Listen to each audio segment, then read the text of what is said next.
All right, a third type of charging that we talked about was charging by induction resulting in a temporary charge.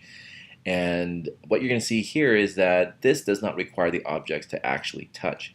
In fact, if the objects do touch, you run the risk of actually having charging by contact, resulting in, whether it is through conduction or through friction. So this type of charging does not require the objects to touch. And in fact, you're going to see in this animation that these objects will get close, but they will actually not touch. What's going to happen, though, is that the neutral object in particular, if you focus in on this, will start to take on and behave like a charged object, but it is only temporary, meaning that once this charged object sort of leaves, it remains still as very much a neutral object. So let's show you what I'm talking about here. So here we have our two objects. One's negatively charged, one is neutral, and just watch what happens to the charges, in particular in the neutral object, as this negatively charged object starts to get closer. You can kind of see that we have these negative charges in the neutral object start to sort of move away. The reason being is because this is, again, a negatively charged object.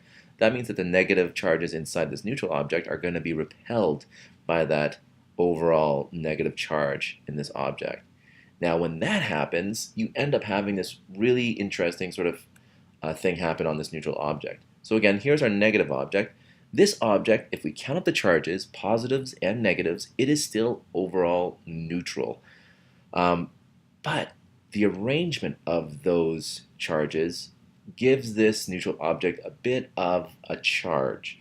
Now, again, note that it's only the negative charges shifting around in this neutral object. Again, the positives are really born from the protons that are, again, found inside the atoms of the materials that makes up the material inside of this object. And protons don't move. They're sort of locked in the nuclei of the atoms. The negative charges, though, are the electrons, and they can have a much easier time moving around or shifting, and that's exactly what happens. So as a result, we don't have a lot of negative charges along this edge of the object because, again, they've all been pushed or repelled away. So that means that this side here has an overall positive charge, or it has this induced positive charge on this side. And this side here, this edge, has an overall negative charge. But again, it's simply because of this overall abundance of electrons that were all sort of repelled away. If you count up overall, it's still neutral. But it's this type of thing that gives us that sort of induced charge. And that is charging by induction resulting in a temporary charge. And that's when we bring a negatively charged object close to a neutral object. Now, with that said, it's important to note that this neutral object, because of this positive side here, is going to be attracted to this negative object. And so that's the reason why neutral objects will often become attracted or start to move towards charged objects. It's because this is what's happening inside. You have this positive edge here, and that positive edge is going to want to get close to this negatively charged object here. So let's see what happens when we sort of switch it up. Let's go to a positively charged object coming up to a neutral object. And again, pay attention to what's happening here with these charges.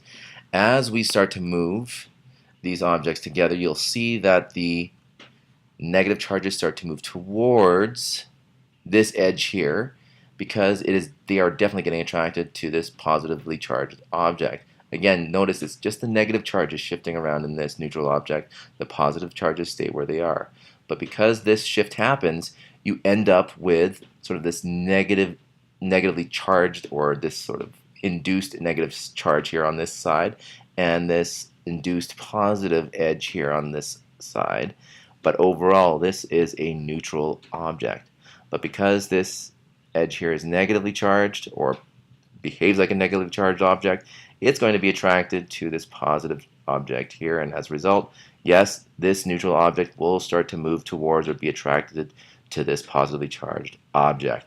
And that's, again, the reason why even if this is a positively charged object, it's still going to attract neutral objects. Alright, so that's it there. And that's charging by induction resulting in a temporary charge.